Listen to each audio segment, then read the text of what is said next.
Hello and welcome back to Films on High. This is Decca. This is Alex. And today the film that we're going to review is The Terminator. Coming out of 1984, this is directed by James Cameron and it's action sci-fi starring Arnold Schwarzenegger, Michael Biehn, and Linda Hamilton. Coming back from the future, a Terminator has one target, Sarah Connor, in order to not only kill her, but destroy the future and its only hope in John Connor. Unbeknownst to it, though, Kyle Reese has been sent back from the future and now seeks to help out and protect Sarah Connor at all costs in order to save the future. What do you think of the film? Well, The Terminator is a truly fantastic piece of cinema for a lot of reasons.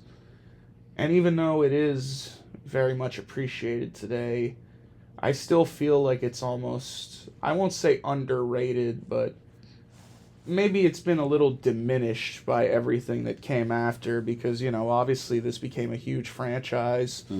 And when you kind of look at what it's become now, it's a bit, whatever, iffy or whatever you could say.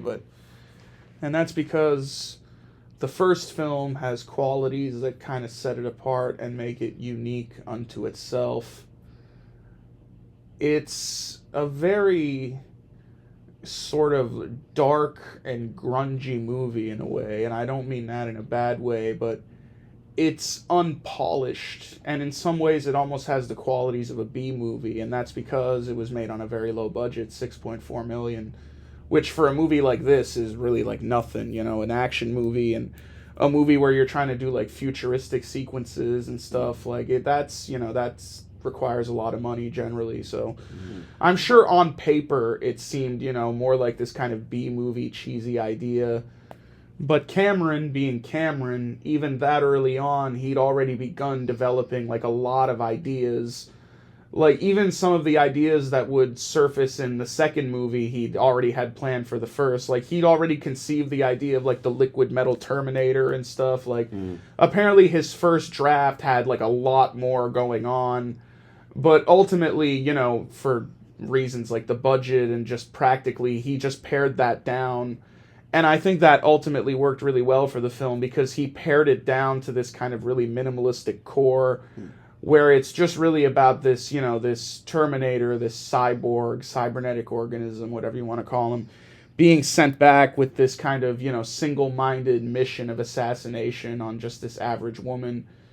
And, the Kyle Reese character, the human who intervenes and tries to protect her, like, just that basic idea and sort of tailoring the movie maybe more to the conventions of, general action thrillers and stuff that was going on at the time. Because, 80s was the decade of action. A lot of great action movies came out and a lot of directors kind of pushing the envelope. Yeah. Like, obviously, a few years earlier, you'd had The Road Warrior, the second Mad Max movie by George Miller, and I think that set a new standard for action for a lot of people. So this movie, the action scenes are phenomenal, especially considering the budget.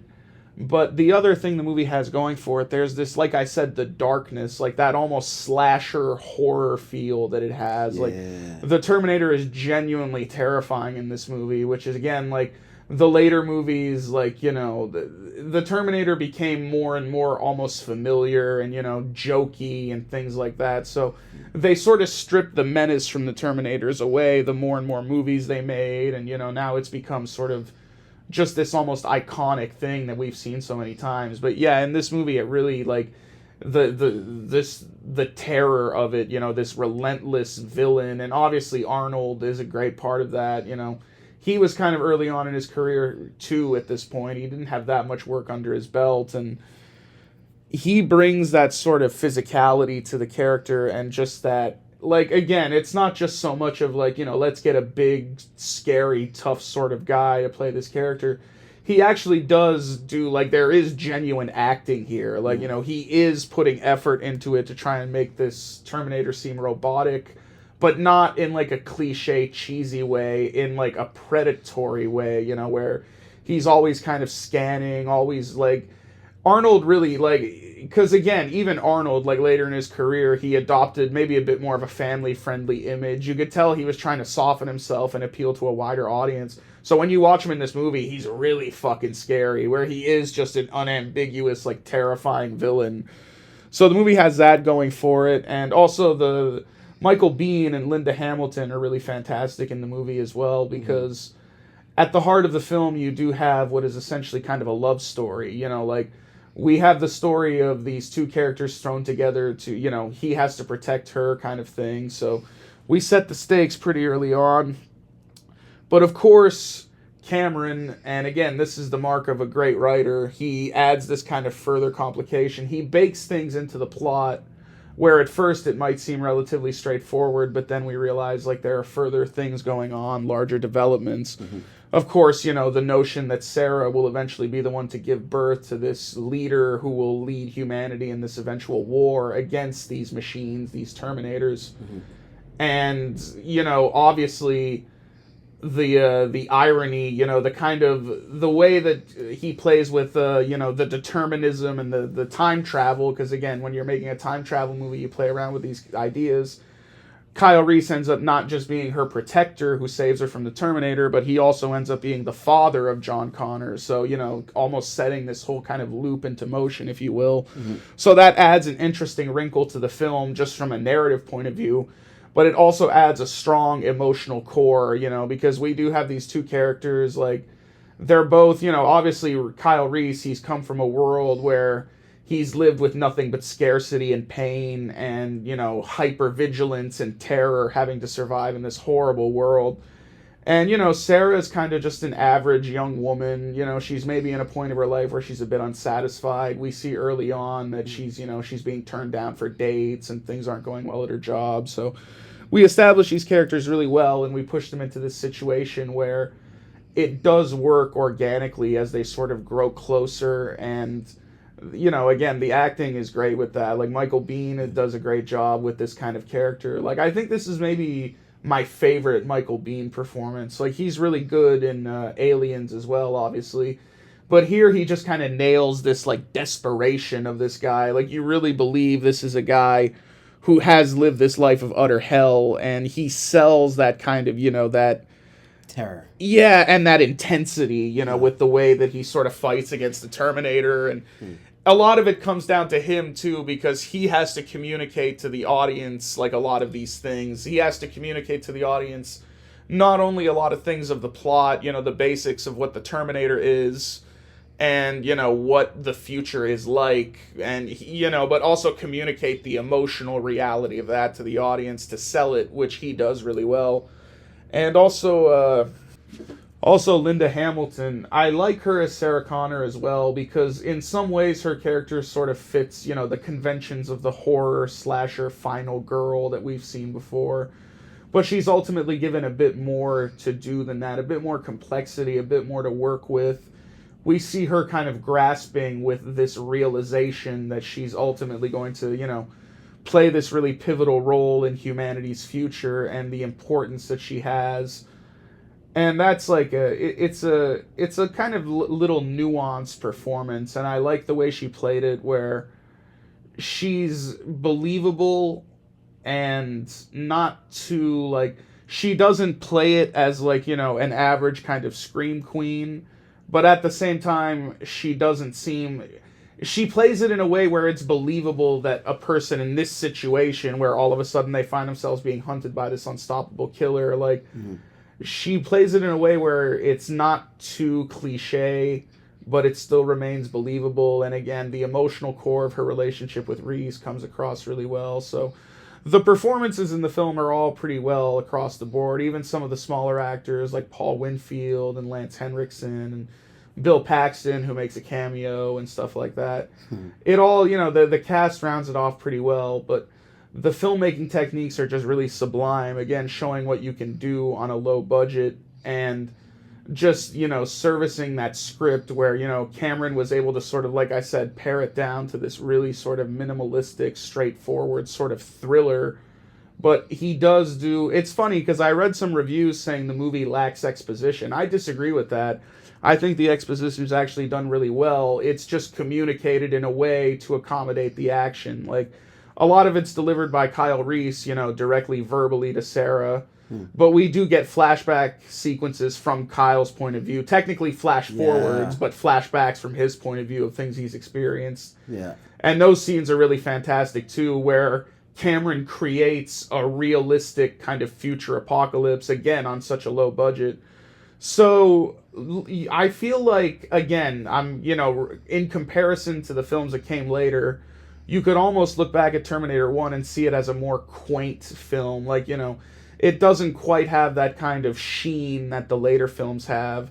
But I think it's all the more remarkable for that, because you just see like what he was able to do on this budget and how imaginative the film is, but also how direct and how satisfying. Like the action is satisfying, the suspense, there's emotion, there's intelligence to the script. So you can see how this movie, I think, even though it took a while to be recognized, like at the time it got good reviews. Some people really loved it. Some reviewers kind of panned it. I think, like, looking back, it is one of the more cerebral kind of action thrillers of its era. This movie, oh man, even watching it nowadays, it still amazes me the amount of things they were able to achieve. And just as you said, on a minimal budget, the movie still looks phenomenal. Some scenes are a little bit wonky, yes, but the way that they paid off how the Terminator was going to look like, how it was going to be revealed as like the ultimate killer. They used the approach of kind of like Jaws, wait till the reveal. Right now, let it breathe. Let the whole movie breathe with Arnold Schwarzenegger. Let him flex his dramatic intake and dramatic take on this character. And the thing that I cannot stress enough is that Brad Fiedel, the composer for the score of the film, kind of nailed it with just the theme song itself, where even nowadays we hear it and you automatically know that's the Yeah. Terminator right there. Yeah, and this is my favorite rendition of the theme, the original one where it's really stripped down and minimalistic and just this kind of synth. Like, the later versions, like in Terminator 2, where it was more orchestral, those are good and everything, but I love the character of the music in this film, where it does add a lot of ambiance and sort of atmosphere to the proceedings. And so, with a movie like this, it was very important that when you're talking about time travel, and it's funny because we just finished watching Back to the Future, and so getting to see two movies talking about timelines in the future and the past, but seeing it more, as you said, cerebral in a sense that no matter what, if one of them had died, the future would be doomed. That's one. Two, the grandfather effect of being your own, I guess, savior in a sense, or Well, more so your own hope. Setting the kind of setting in motion the events that will lead to your own birth in a way, because John sent Kyle back to do this, and and it also has to do with fate, because it's a bit corny, but this is one thing I like about Cameron too. He's kind of an unashamed romantic. A lot of his movies do have like strong love stories. But Kyle talks about how he received this picture of Sarah from John. He gave her the picture, and he sort of fell in love with her looking at that picture. And again, that almost seems like a corny thing, like, oh, he fell in love with her just by looking at the picture, but it ties into kind of the larger theme of fate too, which is kind of explored further in the later sequels. Yeah, kind of like the idea that you can orchestrate these things, because the difference between Skynet, the AI, and humanity, like Skynet is this kind of regimented, powerful force. It can manufacture Terminators and technology, send them back in time.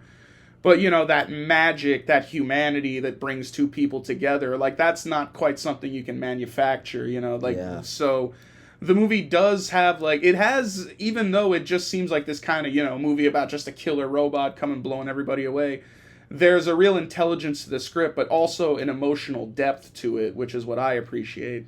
And one amazing thing that they were able to do is that after the major car scene, after the exposition, where we get to see Sarah Connor just being so human, where when you would hear somebody tell you they come from the future and they've come to rescue you from a killer machine, she not only just tries to escape, but it takes almost halfway to the movie before she actually just kind of like settles down to actually believe this guy and be like, okay, yeah, okay, I've seen some really crazy ass shit, and you're the only hope that I have. Where in a lot of movies where they try to do that type of stuff, it comes off corny.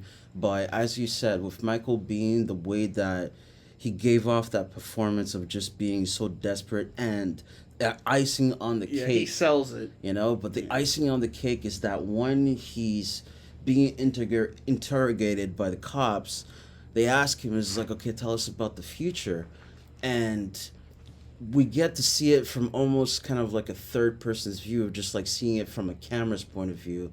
But he says, we've won. Humanity has won. But they were so desperate to eliminate us that they Yeah, this created a was their time last machine. ditch effort. You Yeah. know?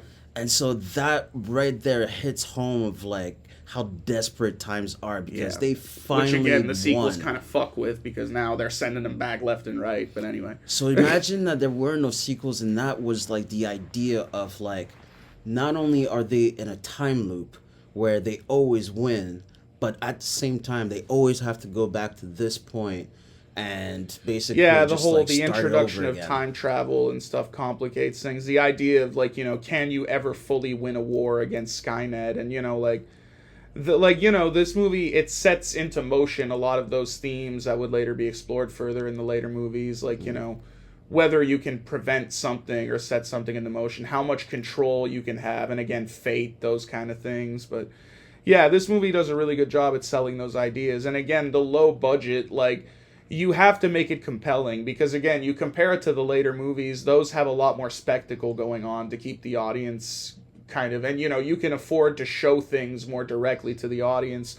But here they really had to just rely on the power of dialogue and exposition. Like that whole sequence early on where, yeah, when he first rescues Sarah from the club, Kyle Reese, and they're, escaping from the Terminator together, and he basically explains everything to her in this sequence. And yeah, we see her being, at first she's disbelieving, she tries to escape from him, but he does a good job at just explaining everything to her and the audience and conveying that. And yeah, the later interrogation scene as well. So that's like a difficult thing to do just through dialogue and really have it work and sustain it, So it's, there's a lot going on in the script that works really well. Some really good kind of high concept sci-fi. Like Cameron already showing himself as a writer who thought about these concepts, and even though he came up with like some really spectacular action set pieces, he always backed them up with like real intelligent script writing. But yeah, in regards to the sequels, it's funny because I actually saw Terminator 2 first. Did you? No. No, really? You saw this one first? Oh, you're lucky. Because, yeah, I saw Terminator 2 first because that one's a bit more accessible and it was the bigger hit. And even though it's an R-rated movie, it almost feels like it's a bit more family-friendly. Like, John Connor's a kid in it, and the Terminator in that movie's less bloodthirsty, a bit more warm and even funny at times. Like, it was a different take on the Terminator. So going back and watching this one, it's almost jarring, like, and so that's why, like, it bums me out that some people might, like, if they see Terminator 2 and they go back watching this one, they might be disappointed because, again, you're stepping back in terms of the magnitude of the spectacle. But to me, I think this film, like, I prefer it to Terminator 2 because, again, it is so lean and gritty and dark and unrelenting. And, like, it gets, like, it's still, like, hard-hitting. Like, I remember when I was a kid, it was one of the first movies that really fucking depressed me, like, at the end. I felt, like, a real sense of loss with how things played out. So it's rare that you can have a movie that can be so affecting on so many levels. And, yeah, like, I think it's only grown in stature in many ways. Like, again, not just for being the originator of this franchise, but for being such a kind of well-made movie, so kind of carefully made and efficiently made, and also just even for the time it was made, having kind of a particularly dark sort of tone. Like, again, it has like it has all the thrills and suspense of an action movie, but like there's also that kind of real sense of horror and violence and darkness, like the Terminator just being this unstoppable killer who mows through like a whole police station and stuff. Like those sequences are really thrilling from an action perspective, but they also drive home how desperate this kind of situation is. So Cameron really crafted a film here that works on a lot of levels, and he showed a certain restraint too, which is good. Like this movie stands out in his filmography because again, like he was such a runaway success. Like even this film was a massive hit. Like, you know, $6 million budget, it made almost 80 back, you know, in total. So right away, I think they recognize this guy as like, okay, he's a talent. And then he did Aliens, which was an even bigger hit. So he's just kind of, and each one of his movies he makes like bigger and bigger. Like now we're up to Avatar, where he's fucking just basically trying to reinvent fucking cinema at this point, you know. But so it's interesting to just go back and watch this movie where he was like, he, you know, he didn't have access to all that. He had to be more limited, but he still crafted like such a fucking great film. Like, you know, he even then you could see what this guy was capable of and what he was capable of doing. And I think this stands out as probably one of my favorites in his filmography just because it has that, like, again, I'm not trying to be like, you know, hipster contrarian, like, oh, once he got popular, he sucked, but like, you know, I feel like this movie legitimately has qualities that he never really revisited that way. Like, as his appeal got more mainstream, like, you know, he never really found that real sense of darkness and horror that this movie had, so that's why it stands out in my mind. And also a real sense of tragedy to it, like, you know, the death of Kyle Reese. And so it's a real, like, it's a movie that hits you on, like, again, all those levels, and that's a hard thing to do in cinema. Like, when you're making a movie that is trying to be entertaining and is trying to be a crowd pleaser, but you still want it to be intelligent and touching and absorbing and, you know, care about the characters. Like, that's a lot to expect, especially from a movie about, you know, a fucking cyborg with an Austrian accent coming back and killing people, you know. So the craftsmanship of it is what really stands out even after all these years. And also the fact that they were able to craft something in the 80s where even the CGI nowadays still stands the test of time, because when they do that big reveal of the stop Terminator and the stop motion, and you get to see the whole skeleton and the red eyes, it's just, and the way that it just moves so ever carefully and slowly, you get to see that yes, this is a machine only bent on killing Sarah Connor, and you're like, oh my god, like, I would be terrified for something like that. Yeah, exactly. That's why I wish I hadn't seen Terminator 2 first, because in Terminator 2 we see right at the beginning, like the opening shot, we see the Terminators in their full CGI glory. So, you know, when I watched this movie, I'd already seen what they looked like under the skin. I feel like if I'd seen this movie first, that would have been a lot more, you know, shocking and horrifying, that eventual reveal. You know? But it still works. Like, you know, it almost becomes like a monster movie. Like, you know, we've seen the Terminator, like, because, you know, with the Arnold skin, it gives him almost a bit of personality, you know, but once it's stripped down to just this kind of, you know, this unrelenting cyborg, like, that adds a new layer of terror. And yeah, even though it looks a bit wonky, I still love the stop motion they use, the effects, because again, like, it's about as good as you could hope for in that period, and it adds, again, it almost adds to the film because it gives it this uncanny, like, again, it adds to that weird, horrific, you know. And it's really difficult to master something like this, where the implementation of not only the stop motion but also practical effects of getting to hear the sounds. And that's another thing about this movie that it does really well, is the sound effects, the music, all of it combined with just knowing when to bring tension versus when to slow it down. And as you said, it's just, they did it in a smart way of just holding back to show what this creature or what this Terminator actually is, you know? Acting, like, within, you know, just a great, because, you know, that's a great part of filmmaking, you know, being able to deliver with what you have, you know, the means, like, that's an understated sort of thing that a lot of people don't take into consideration, you know, like, because a budget, like a low budget on a movie like this, like 6 million doesn't sound low, but for a movie like this, it is pretty low. Mm.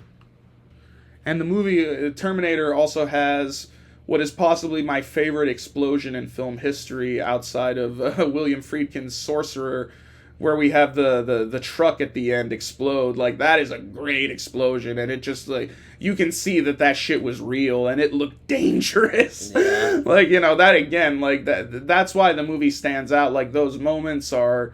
There are, like, a lot of action set pieces, but they're so well done and well thought out and well executed, and there's a sense of gravity to them, which is, again, like, that's something you kind of lose the more money you have and the more ability you have. Like, everything you don't make things quite as dramatic or as consequential as you could, because you can always make another sequence. You're always pushing yourself, how much more dramatic can I make it? So again, when you're working in a lower budget, I feel like sometimes those limitations can be good for a filmmaker. Like, we look at how many great films like The Evil Dead, movies like that, like, Yeah.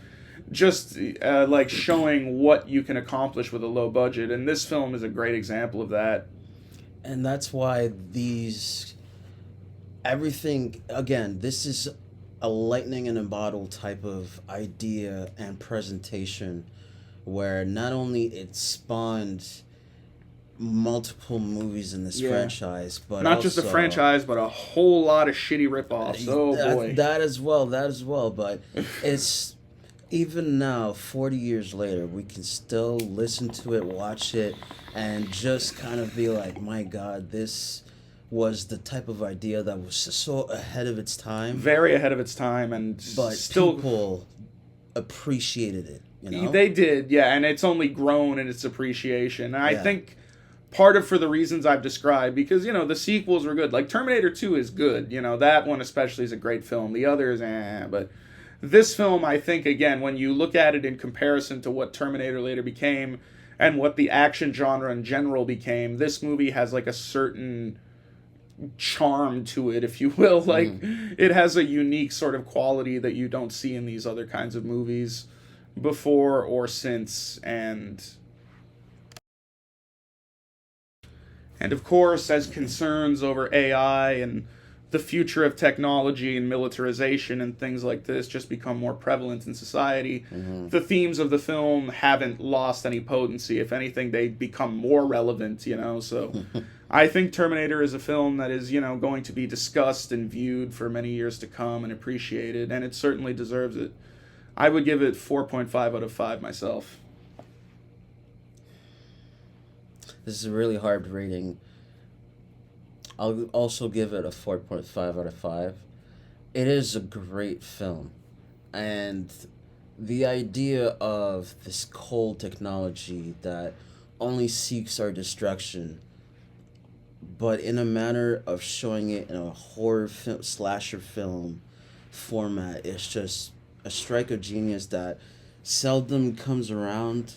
And even to this day, I cannot think of a movie that kind of pushed the boundaries the way this movie did, where everybody talks about it of like, oh man, this is something that we need to think about for the future. It's like, I don't know how they were able to pull it off, but it's one of my favorite films. Even as a kid, I kind of understood that, we have to be careful with our own powers. And as you mentioned while we were watching the movie, there was like this deleted scene that Kyle Reese would be talking about nature and looking at how the world looks and how we take for granted. And I could see why it was cut out from the film, just for pacing wise. Yeah. But that general idea of us getting to see the future, seeing how shitty it is over there, it just added more of, okay, I understand and feel more for this character. Yeah, that's maybe one minor complaint I have, where I could have used a few more scenes with Sarah and Kyle, maybe, just to,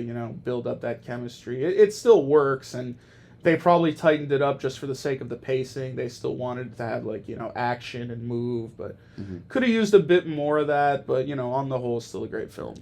So, what'd you think about the film? Have you seen it? What'd you think about it? And let us know that in the comments down below. But until then, it's been Films on High. Peace. Later. Shoulder. Terminator Dark Fate is Terminator Dark Shit. Never seen it, never going to see it. You'll see it when we review it. Don't you want to watch Terminator 3 where he's fucking stealing painkillers from a fucking veterinarian? No. That's what we want to see fucking John Connor. No.